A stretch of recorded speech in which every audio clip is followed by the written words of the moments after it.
Ray, the scavenger that decided to be more, can restore your entire freaking starting life total with one attack. Let's talk about it.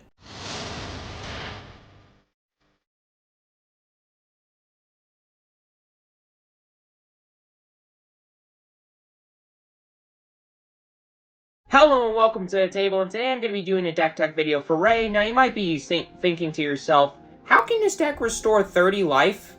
Well, if you look at Ray on her backside and every unit in this deck, and you count up the amount of life they can restore, on attack they can restore exactly 30 life, which I find to be hilarious, but that's not the point. The thing that matters most about this deck is that it can scale better than any other deck in all of Star Wars.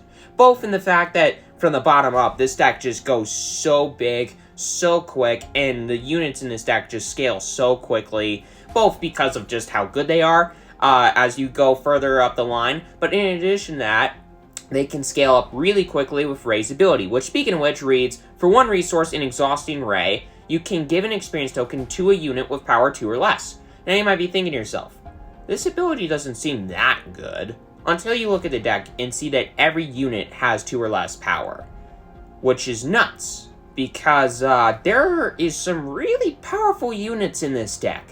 But then you look at the backside, because once you have 6 resources, Ray is a 2/6 with Restore 3. Now here's the thing, Ray can die. However, on attack you can give her an experience token, because on attack you can give a unit with 2 or less power and experience token, so that puts her up to a 3/7 with Restore 3 immediately, and it's going to be experiencing up your board every single time she attacks, and restoring 3 life every single time she attacks. So once you flip her, she becomes the instant threat.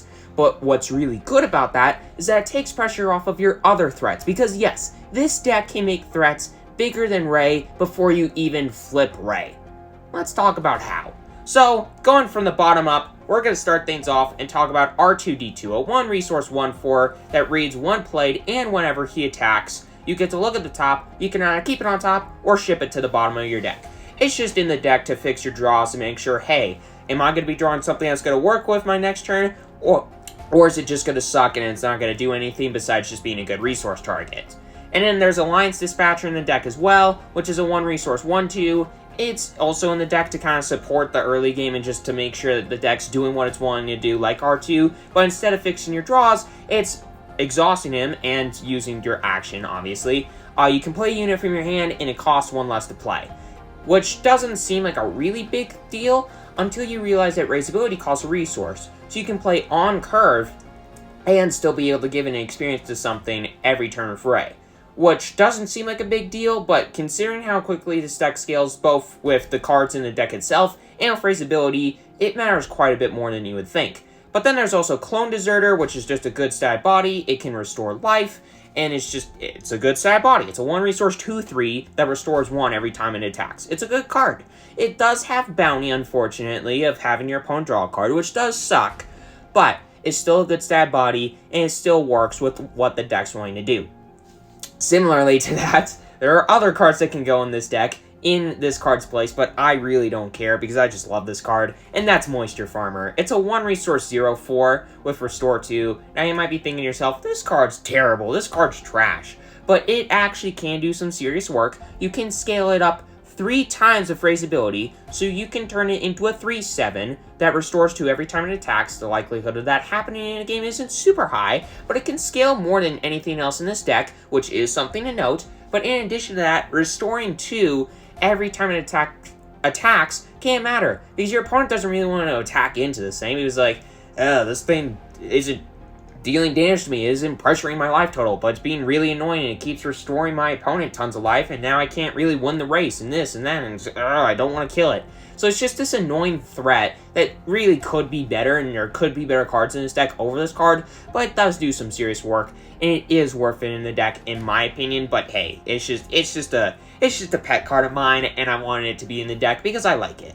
But then getting into the next card, I got Restored Arc 170, the classic 2 resource 2/3 restore 1. It's a good stat body, it restores life total, it's gonna slow down the game so you can keep scaling with Ray, and with the rest of your deck, it's just a good card, and it helps the deck do what it's wanting to do, which is just draw out the game. And then there's Follower of the Way. a 2-resource 1/3 that, so long as it's upgraded, it gets +1/+1.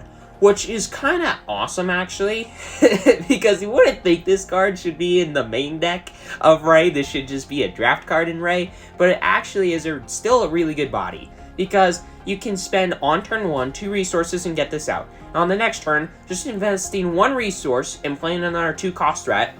Now you have 2 2-cost threats out, and, like an Arc 170 in this card, and this card, the Follower of the Way, is now a 1 resource investment, and paying the 2 resources to play it is a 3/5, which is actually way better than you would think. It's just a really good stat body, and it's just a good beater in this deck.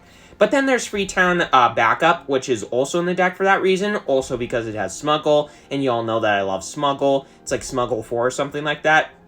And it's just a really good card because it's flexible in that sense. You can resource it, you can play it out later if you want to, but a lot of the time you actually do want to be playing this card because it's a 2-resource 1/4 that whenever it attacks gives another unit +2/+2 for the phase, which is an actually kind of insane buff. You can give it to anything. You can give it to Ray if you're not wanting Ray to die super quickly. You can give it to one of your bigger threats so it's hard for your opponents to kill it. Or if you just need to beat your opponents down a little bit quicker and make sure that you can win the race, this card is there to support you in that sense. But then, like the Restored Arc 170, we got another space unit, Alliance X-Wing. It's a 2-resource 2/3.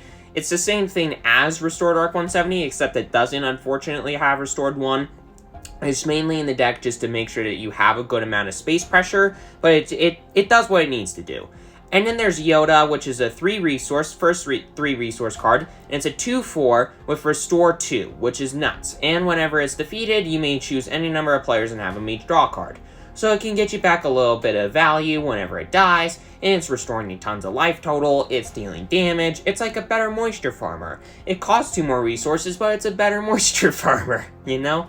And then, it's just a good card. But then there's Admiral Akbar. It's a 3-resource 1/3 or 1/4, something like that. Restore 1 body. It's mainly in the deck for the next line of text that whenever you play it, you deal damage to a unit equal to the number of units you control. So it's removal. It's just earlier removal, and this deck's going to go super wide. I mean, you saw the amount of 1-cost cards in this deck. It's insane. There are 12 1-cost cards in this deck. 12! And there are another 12 2-cost cards in this deck. It's nuts. It's going super wide, and this card can allow you to get some insane value out of it. Dealing damage to a unit equal to the amount of units you control. It's just a really good early game removal spell because there are other ways to remove things in this deck, but this is just a very good way to do it very early on in the game.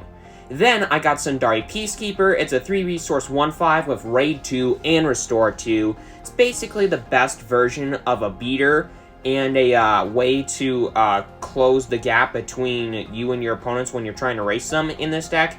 I mean, it's dealing a lot of damage because it has Raid 2, so it's attacking for 3, but you can keep buffing it up. You can buff it up 2 times with Ray, so you can get it up an additional 2 power and health with Ray's ability. And in addition to that, it still has that Raid 2, and it has that Restore 2, so it's restoring life every time it attacks. It's just an amazing threat. It is the best threat, and the best way to beat down in this deck, in addition to being able to, like, close the gap between life totals. But there's still one beater in this deck that I do think is better, but it doesn't restore life. But this card that I'm talking about is Rose Tico. It's a 4-resource, 2/6 with Shielded, that whenever it attacks, you may defeat a shield token on a unit and give 2 experience tokens to that unit. So the dream with this card is you play it, the next turn you give an experience to it with Ray, or you play Rose Tico, and in the next time you get to play a thing or activate a thing, you give it an experience with Ray because you play this once you have 5 resources or whatever. And then the very next turn, you can attack with this card and then destroy the shield and then get rid of, or then give this card 2 experience tokens. And now it's a 5/9. It's a 5/9. That's pretty nuts. It's insane. It's insane. But then another way to remove stuff fairly early on in the game in this deck, and it's just a good beater if it does live, and that card is Modded Cohort. It's a 4-resource 2/4 with Ambush and Raid 2. It's not the best statted body in the world, but you can get experienced up by Ray. In addition to that, it does have ambush, and it attacks for 4 out of nowhere. It can deal 4 damage out of nowhere to an opponent's thing, which is really good, especially in combination with something like the Admiral Akbar. Oh shoot, I deal this amount of damage to your unit, it's still got this amount of life left.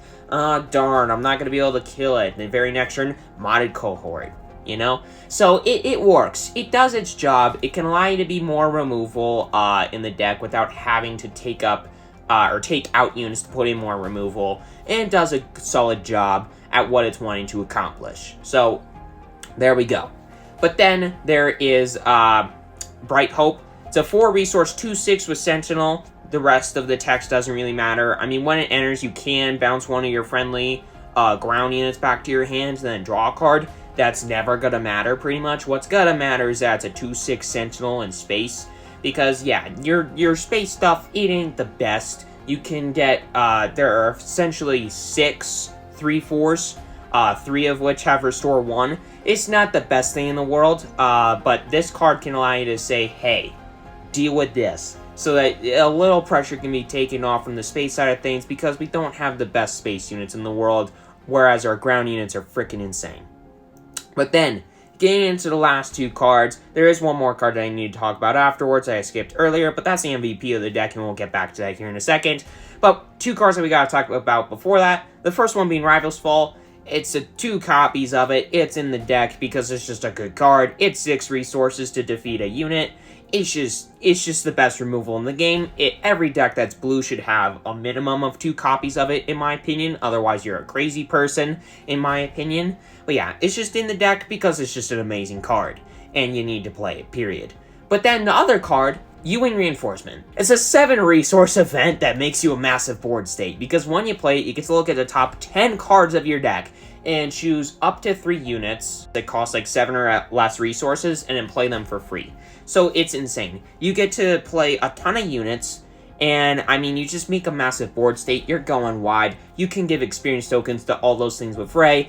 It's just an amazing way to get back in a game, or just make a massive board state to basically get back into a game and say, hey, now I have some threats, come and deal with them, and stuff like that. But then, lastly, the MVP of the deck, the best card in the deck, and is the reason why I think this deck can contend, and why I think Ray, the backside of Ray, is not going to die as easily as most would think. That card being Jedi Lightsaber. It's a 3-resource upgrade. I absolutely love this card in Chirrut, and I love it almost more in Ray. It gives the upgrade thing +3/+3, which is absolutely nuts. If you play this on Ray, yeah, sure, you're not going to be able to give her an experience token, yeah, but she's going to be attacking for 5, she's going to have 9 life, and she's going to have Restore 3, so it makes her a lot harder to kill, and the opponent wanting to kill her is going to lose a lot more units than they normally would. It's a really good way to kind of make sure that Ray sticks around longer, and in some cases long enough for you to just win the game off of her. And yes, on attack, since Ray is a force unit, you can give the defender -2/-2 for the phase. That can sometimes matter in games, but most of what matters is that it gives a +3/+3 buff to Ray, and that it can just make her a lot harder to kill. And you can give it to any unit, so it just does some serious work in this deck. And yeah, it's just an amazing card. This deck's a lot better than a lot of people would give it credit for. Leave a comment down below if you agree with me or disagree with me. If you want to build Ray, I would seriously recommend it, so check the link out in the description below.